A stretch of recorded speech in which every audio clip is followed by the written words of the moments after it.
بانك شارك في نزال الحقيبة في الريسل مانيا 24. ومش بس كده، بانك كسب الشنطة وبقى دلوقتي عنده الفرصة انه في اي لحظة يبقى بطل عالم، عشان في عرض الرو بتاريخ 30 يونيو سي ام بانك بيصرف الشنطة على بطل العالم ايدج.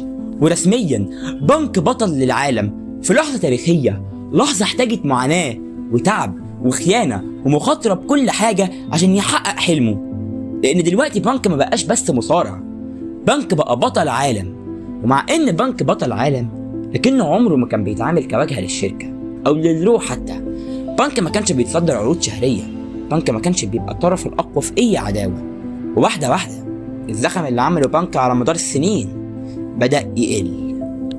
ومع ده بانك اتنازل عن اللقب بسبب الإصابة في السيناريو طبعا اللي حصلت له من هجوم أورتن والليجاسي عليه.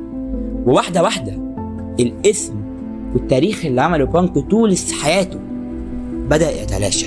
لكن بانك ما استسلمش، رجع من تاني وتحالف مع كوفي كينغستون بعد الإصابة وكسب معاه بطولة الفرق، والزخم بدأ يطلع تاني. بانك وكوفي كان بينهم كيميا رهيبة لأنهم كانوا صحاب حتى في الكواليس، لكنهم ما طولوش باللقب عشان بعد خسارة لقب الفرق بانك يحط عينه على بطولة القارات، وفعلا يكسب ماتش مصنف أول عليها عشان يلاعب البطل ويليام ريجل. عشان في عرض من عروض الرو سي ام بانك بيكسب ريجل وبيبقى بطل قارات. وفضل بانك مكمل بالبطولة ومكمل لحد ما وصلنا للريسل مانيا 25.